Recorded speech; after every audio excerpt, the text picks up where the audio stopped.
नमस्कार स्टूडेंट्स, आपका अपने चैनल पे स्वागत और अभिनंदन है। आज हम बहुत ही महत्वपूर्ण कंटेंट सीखने वाले हैं, समझने वाले हैं, ताकि आपकी जो जियोग्राफी की पकड़ है वो मजबूत हो जाए, जियोग्राफी के कॉन्सेप्ट हैं वो क्लियर हो जाएं।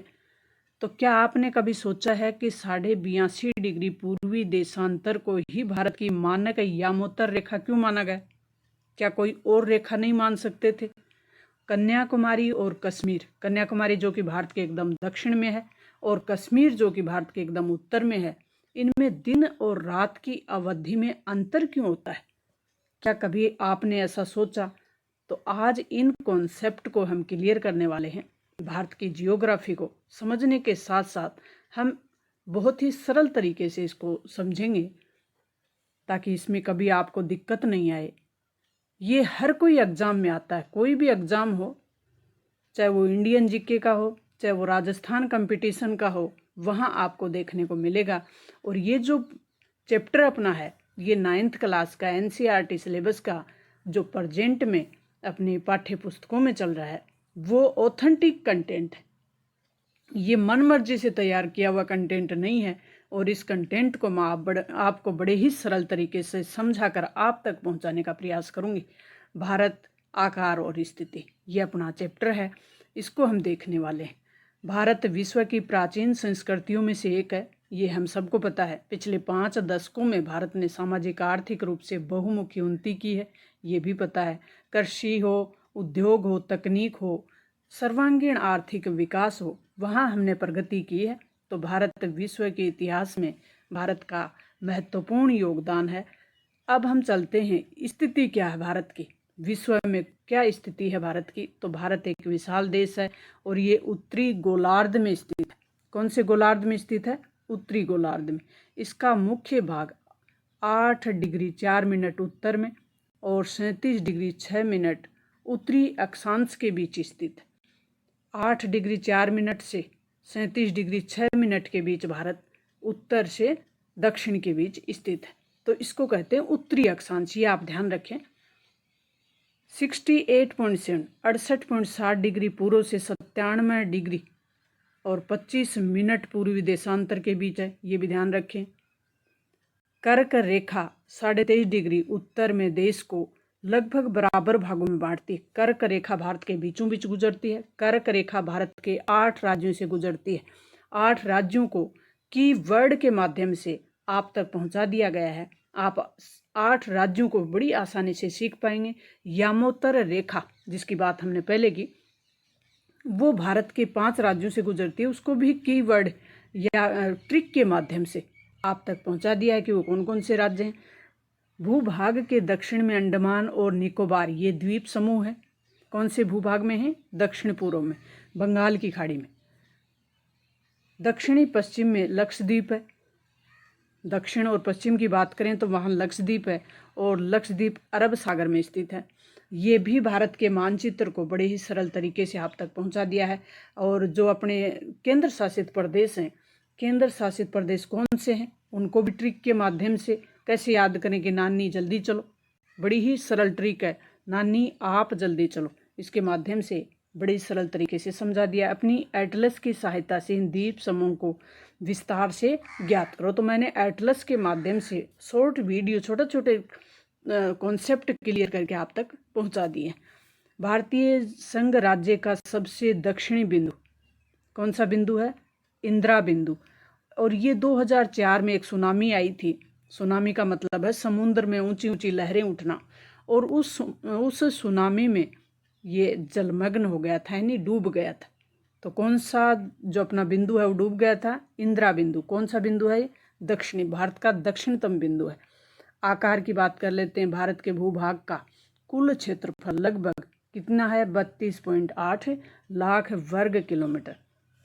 भारत का क्षेत्रफल विश्व के कुल क्षेत्रफल का, इसमें आप देख पा रहे हैं एटलस में महाद्वीप हैं और महासागर हैं। ये भी आप तक एक छोटे कॉन्सेप्ट के रूप में कीवर्ड के माध्यम से और ट्रिक के माध्यम से आपको याद करवाने का प्रयास किया गया है। ये भी सेपरेट वीडियो डाला हुआ है। भौगोलिक क्षेत्रफल का भारत में कितना हिस्सा है देखना? 2.4%। भारत विश्व का 7वां बड़ा देश है।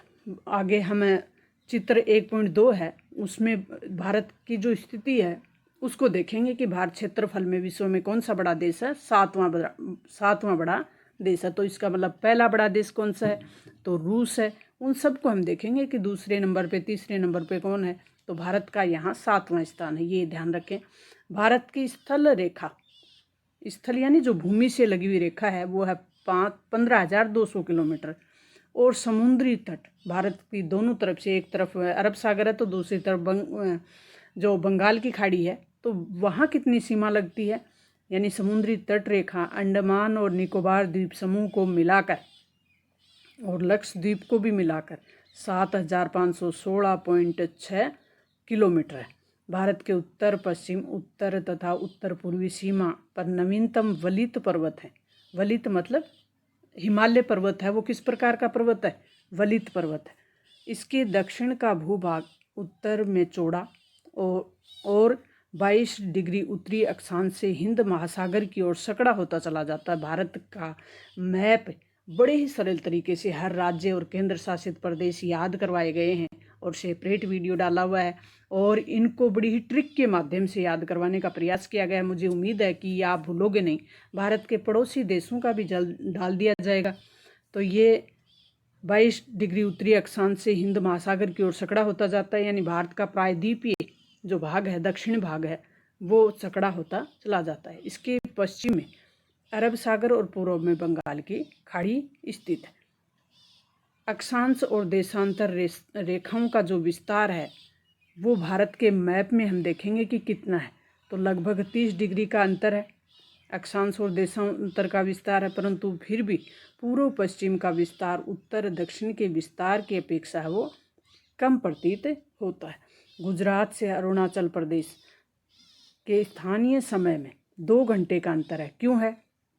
गुजरात और अरुणाचल प्रदेश के बीच स्थानीय जो समय है उसमें 2 घंटे का अंतर है और ये जो 2 घंटे का अंतर है इसको कम करने का प्रयास किया गया है, मतलब सेम टाइम दिखाने के लिए, ताकि कोई व्यवहारिक कठिनाई उत्पन्न न हो।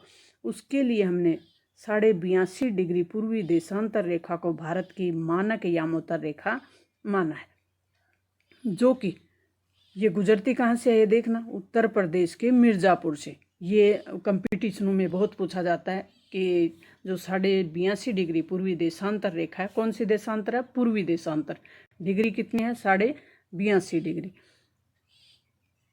और ये कहाँ से गुजरती है, उत्तर प्रदेश के मिर्ज़ापुर से। अक्षांश का प्रभाव दक्षिण से उत्तर की ओर दिन और रात की अवधि पर भी पड़ता है। भारत तथा विश्व भारतीय भूखंड एशिया महाद्वीप के पूर्व और पश्चिम के मध्य में स्थित है। किस भाग में स्थित है, पूर्व और पश्चिम के। भारतीय भूभाग एशिया महाद्वीप का दक्षिणी विस्तार है। ये भी महाद्वीपों में बताया हुआ है कि भारत की स्थिति है वो कहाँ पे है। हिंद महासागर जो कि पश्चिम में यूरोपीय देशों और पूर्वी एशियाई देशों को मिलाता है। भारत को केंद्रीय स्थिति प्रदान भी करता है हिंद महासागर। दक्षिणी का पठार हिंद महासागर के शीर्षवत फैला हुआ है और पश्चिमी एशिया, अफ्रीका, यूरोप के देशों के साथ साथ पूर्वी एशिया के देशों से भी पूर्वी तट के माध्यम से निकटता के संबंध बनाता है। तो हिंद महासागर का भारत की जियोग्राफी में क्या महत्व है, यही बता रहा है कि किन किन देशों से हमारे संपर्क हैं वो हिंद महासागर के कारण और भी घनिष्ठ हो जाते हैं, निकट के हो जाते हैं। हिंद महासागर में किसी भी देश की तटीय सीमा भारत जैसी नहीं है। भारत की इसी महत्वपूर्ण स्थिति के कारण एक महासागर का नाम भारत के नाम पर रखा गया है, हिंद महासागर। यानी कि भारत की जियोग्राफी में हिंद महासागर का इतना महत्वपूर्ण स्थान होने के कारण ही इसको हिंद महासागर या हिंद कॉन्टिनेंट भी कहा जाता है। सन 1869 में स्वेज नहर के खुलने से, साल कौन सी थी, 1869। स्वेज नहर के खुलने से भारत और यूरोप के जो बीच की दूरी है वो 7,000 किलोमीटर कम हो गई है। कितनी कम हो गई है, 7,000 किलोमीटर। अब ऊपर हमने देखा था कि भारत विश्व में कौन से नंबर का है, 7वां बड़ा देश है। तो सबसे बड़ा देश है वो रूस है, फिर कनाडा है, संयुक्त राज्य अमेरिका तीसरे नंबर का, चीन चौथे नंबर का, ब्राज़ील पाँचवें नंबर का और ऑस्ट्रेलिया छठे नंबर का और भारत है सातवें नंबर का। 3.28 का ये क्षेत्रफल रखता है। अब जनसंख्या की दृष्टि से सबसे बड़ा देश है वो चीन है, और अभी अभी जो सर्वे आया संयुक्त राष्ट्र संघ की एजेंसी का, उसमें बताया गया है कि 2030 तक भारत चीन को भी पछाड़कर आगे बढ़ जाएगा। किस मामले में? जनसंख्या के मामले में। तो क्षेत्रफल में हम सातवें नंबर पर हैं, जबकि जनसंख्या में हम चीन से आगे निकल जाएंगे। तो ये स्थिति ज़्यादा सही भी नहीं है तो ज़्यादा गलत भी नहीं है, थोड़ा हमें इस पर ध्यान देना चाहिए।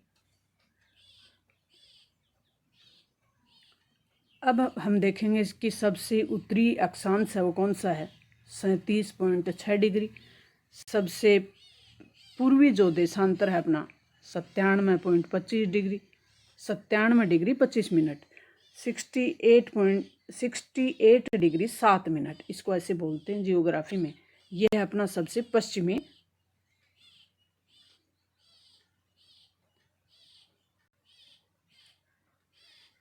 अब यहाँ आप देख पा रहे हैं कि भारत का सबसे दक्षिणी जो विस्तार है वह 8 डिग्री 4 मिनट।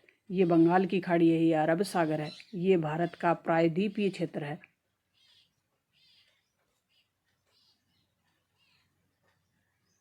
ये प्रायद्वीपीय भारत कहलाता है क्योंकि ये भारत का 3 ओर से घिरा हुआ क्षेत्र है जल से, तो जल से 3 ओर से घिरा हुआ क्षेत्र है वो प्रायद्वीप कहलाता है। तो ये प्रायद्वीपीय भारत कहलाता है। और ये मानक यामोत्तर रेखा यहाँ से गुजरी हुई है। भारत का पड़ोसी देश श्रीलंका, इसमें हम थोड़ा भारत के पड़ोसी देश भी देख लेते हैं। पाकिस्तान पश्चिम में, ये भारत के हिमालय पर्वत का विस्तार है। नेपाल, चीन, भूटान, ये भारत का ही क्षेत्र है। जो सिक्किम है, इनका भी बहुत शॉर्ट ट्रिक से डाला हुआ है। तो भारत का उत्तर से दक्षिण जो विस्तार है वो कितना है, और पूर्व से पश्चिम का विस्तार कितना है। तो ये जो दूरी है ये है 2933 किलोमीटर, और ये जो दूरी है उत्तर से दक्षिण की ये है 3214 किलोमीटर। और मानक यामोत्तर रेखा की आप स्थिति देख पा रहे हैं। ये भारत के 5 राज्यों से गुजरती है। कितने राज्यों से गुजरती है? 5 राज्यों से। और वो 5 राज्यों की ट्रिक है वो मैंने बड़े ही सरल तरीके से अलग से सेपरेट वीडियो में डाली हुई है। ये जो भारत की रेखा है ये कर्क रेखा है, और कर्क रेखा भारत के 8 राज्यों से गुजरती है।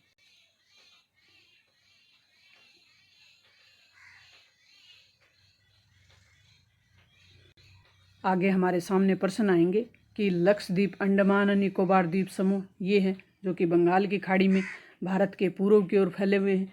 ये लक्षद्वीप 36 द्वीपों का समूह है, और ये अरब सागर में और भारत के पश्चिम की ओर फैला हुआ है।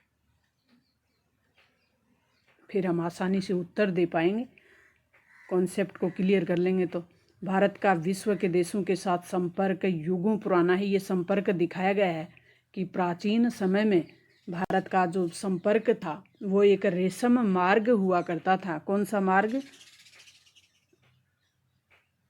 रेशम मार्ग हुआ करता था। रेशम एक धागा होता है जिससे रेशमी कपड़ा बनता है, और वो रेशम चीन से जाता था, और चीन से जाकर इन देशों से में मतलब उस समय वर्तमान में जो डेवलपमेंट है रोड का, हवाई रास्तों का और जो जलीय मार्गों का, वो उस समय वैसा नहीं होता था। तो ये पैदल ही रास्ता हुआ करता था, घोड़ों से या और कोई पशुओं के कोई साधन होते उनसे होता था ये। तो ये मार्ग था जिससे चीन का रेशम अन्य देशों से अन्य महाद्वीपों तक पहुंचता था, उसे कहते थे रेशम मार्ग। आगे हम इसकी बात करेंगे।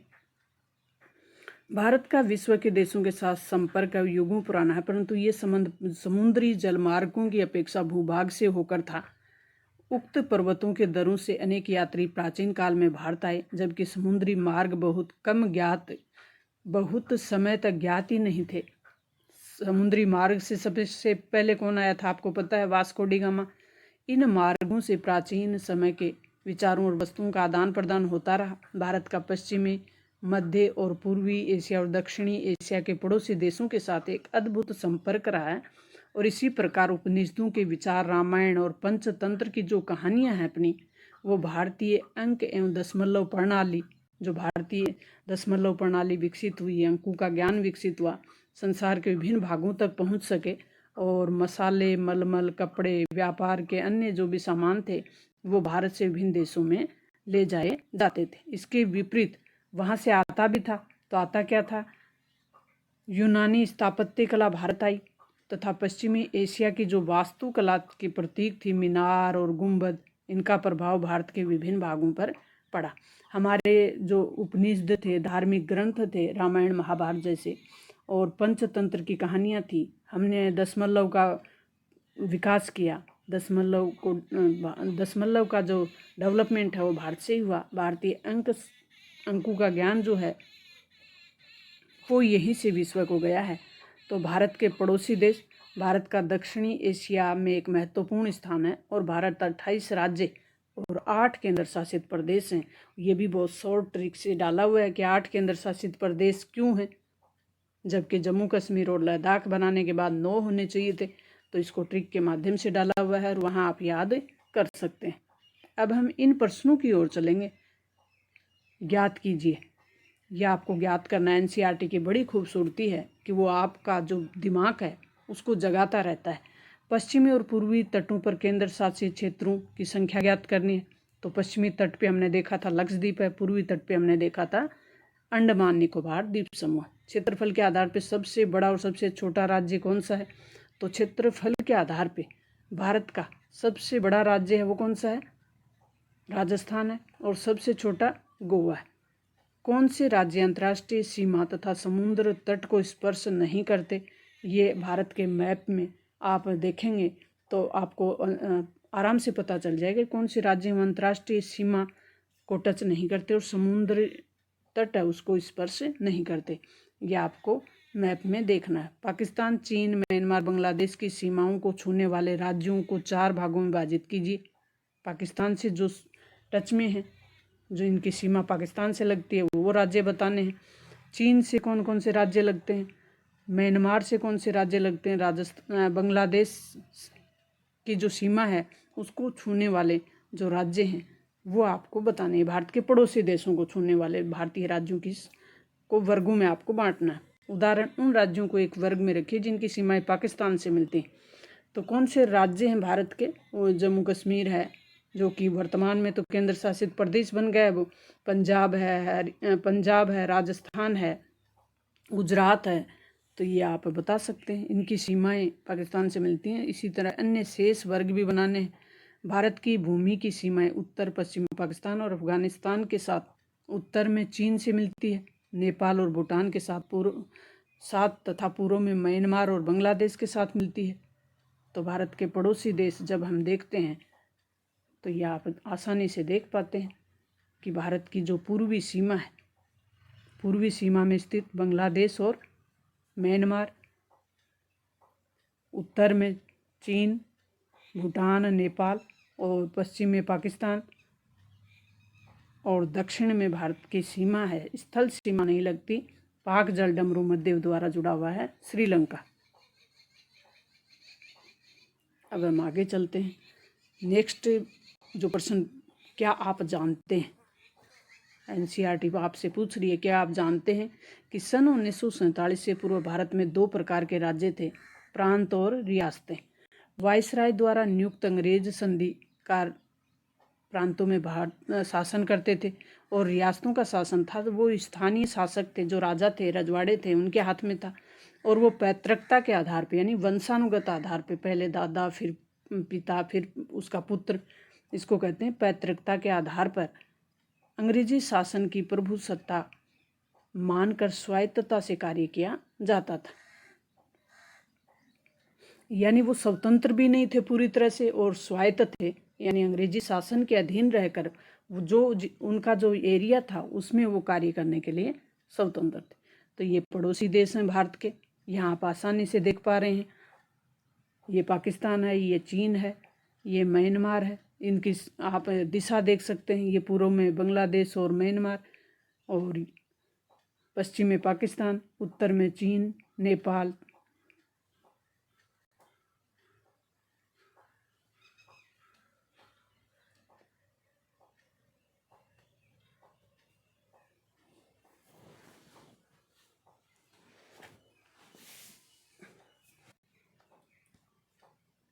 नेक्स्ट जो है अपना के दक्षिण में समुद्र पार हमारे पड़ोसी दो द्वीप समूह राष्ट्र श्रीलंका और मालदीव। द्वीप के रूप में दो राष्ट्र हैं जो कि भारत के पड़ोसी हैं, वो एक श्रीलंका है, एक मालदीव। द्वीप का मतलब होता है ऐसी भूमि जो चारों ओर से जल से घिरी हो, तो ये द्वीप के रूप में है श्रीलंका और मालदीव।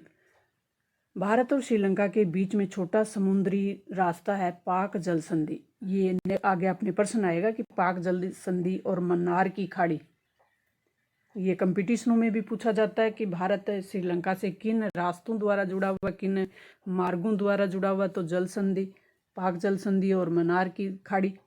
मालदीव लक्षद्वीप समूह और के दक्षिण में स्थित है। मालदीव है वो लक्षद्वीप हमने देखा उसके दक्षिण में स्थित है। अपने पड़ोसी देशों के साथ भारत के भौगोलिक और ऐतिहासिक संबंध बहुत अच्छे रहे। अपनी एटलस में एशिया के मानचित्र को देखा होगा और भारत कैसे अलग दिखाई देता है उनमें।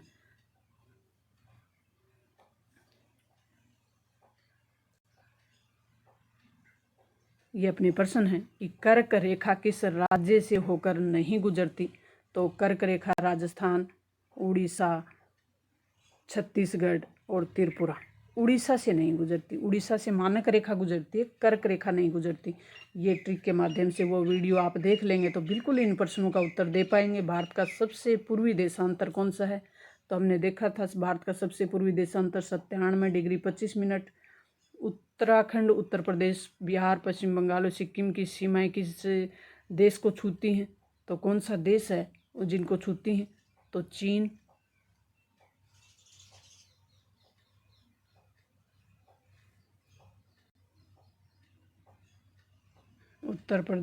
उत्तराखंड, इसको दोबारा देखते हैं पर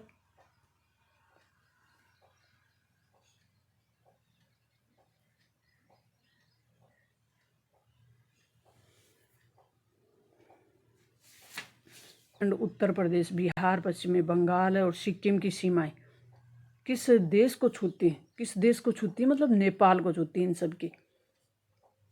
ग्रीष्म अवकाश में आप यदि कवारती जाना चाहते हैं, कवारती किसकी राजधानी है, लक्षद्वीप की, तो किस केंद्र शासित प्रदेश में जाएंगे, लक्षद्वीप में जाएंगे, स्वाभाविक है। मेरे मित्र एक ऐसे देश के निवासी हैं जिस देश की सीमा भारत के साथ नहीं लगती। आप बताएं कि वह कौन सा देश हो सकता है। भूटान की भारत के साथ लगती है, बांग्लादेश की भी लगती है, नेपाल की लगती है, तो तजाकिस्तान का वो दोस्त हो सकता है। अब हम संक्षेप में उत्तर देंगे। अरब सागर बंगाल की खाड़ी में द्वीप समूह के नाम बताइए। अंडमान और निकोबार द्वीप समूह, और अरब सागर में कौन सा है, लक्षद्वीप। उन देशों के नाम बताइए जो क्षेत्रफल में भारत से बड़े हैं। अभी देखा हमने, रूस भी बड़ा है, अमेरिका भी बड़ा है, कनाडा भी बड़ा है, ब्राज़ील भी बड़ा है, चीन भी बड़ा है, तो 6 बड़े देश हैं भारत से। हमारे उत्तर पश्चिमी, उत्तर पूर्वी, उत्तर पूर्वी पड़ोसी देशों के नाम लिखने। अभी हमने पड़ोसी देश भी देखे। भारत में किन किन राज्यों से कर्क रेखा गुजरती है उनके नाम बताने। 8 राज्यों से गुजरती है, और 8 राज्य कौन से हैं, गुजरात, राजस्थान, मध्य प्रदेश, छत्तीसगढ़, झारखंड और पश्चिमी बंगाल और मिजोरम और त्रिपुरा। ये सेपरेट वीडियो बनाया हुआ है, आप उसको देख लेंगे तो कभी नहीं भूलेंगे।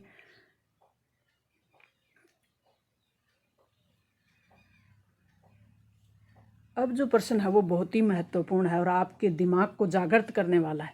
ये आपको दिमाग को जगाएगा। सूर्योदय अरुणाचल प्रदेश के पूर्वी भाग में गुजरात के पश्चिमी भागों की अपेक्षा 2 घंटे पहले क्यों होता है, जबकि दोनों राज्यों के बीच घड़ी एक ही समय दर्शाती है, स्पष्ट कीजिए। तो सूर्य उदय है वो अरुणाचल प्रदेश, और जो कि अरुणाचल प्रदेश पूर्वी भाग में है, और कितने डिग्री के पास है वो, लगभग 97 डिग्री के करीब है, और गुजरात 68 के करीब है। तो इन दोनों के बीच लगभग 30 डिग्री का अंतर है। कितने का अंतर है, 30 डिग्री। और 1 डिग्री बराबर होती है 1 डिग्री बराबर होता है 4 मिनट का अंतर। 4 मिनट का अंतर होता है तो 2 घंटे में कितने अंतर हो गए? सॉरी, 30 डिग्री में कितना अंतर हो गया? 2 घंटे का। 2 घंटे का अंतर हो गया, दोनों के बीच 2 घंटे का अंतर है। तो फिर आपको क्या बताना है? जबकि घड़ी एक ही समय दर्शाती है, क्योंकि मानक समय है इसलिए दर्शाती है। हिंद महासागर में भारत की केंद्रीय स्थिति से इसे किस प्रकार लाभ प्राप्त होता है? वो हमने देखा था कि हिंद महासागर भारत की जियोग्राफी में किस प्रकार से महत्वपूर्ण है। भौगोलिक स्थिति के रूप में भौगोलिक स्थिति है जो हिंद महासागर की, वो भारत के लिए कितनी महत्वपूर्ण है, ये हमने देखा था। निम्नलिखित की मानचित्र की सहायता से पहचान कीजिए। अरब सागर और बंगाल की खाड़ी में जो द्वीप समूह है वो हमने देख लिए। भारतीय उपमहाद्वीप किन देशों से मिलकर बना हुआ है? तो भारतीय उपमहाद्वीप, उसके पड़ोसी देश जो भी हैं। कर्क रेखा कौन से राज्यों से गुजरती है? भारतीय मुख्य भाग का दक्षिणी बिंदु कौन सा है? वो भी हमने देखा था शुरू में। भारत का सबसे उत्तरी अक्षांश कौन सा है? तो सबसे उत्तरी अक्षांश कौन सा है भारत का? 37 डिग्री के करीब। अंशों में भारत के मुख्य भूभाग का दक्षिणी भाग है, वो कौन सा है?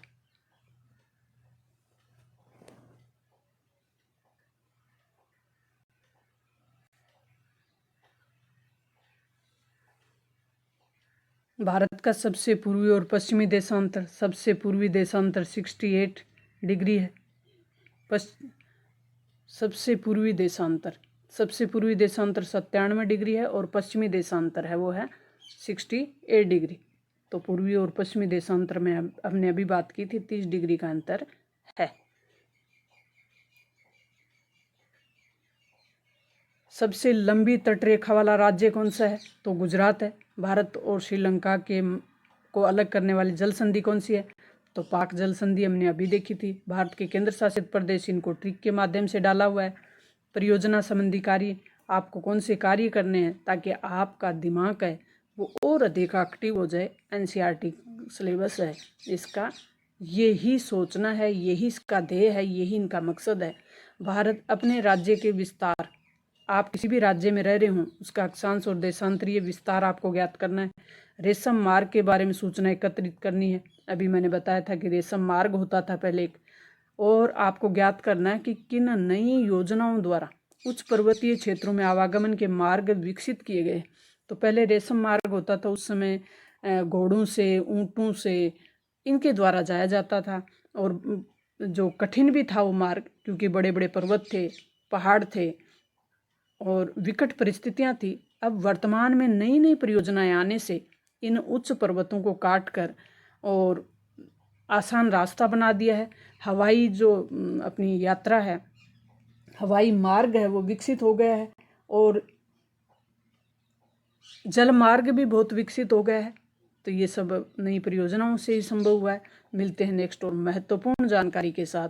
तब तक थैंक्स। आप राजस्थान के किसी भी कंपटीशन की तैयारी कर रहे हैं तो अपने चैनल पे विजिट ज़रूर करें, क्योंकि ऑथेंटिक बुक का कंटेंट सरल और सहज करके डाला हुआ है।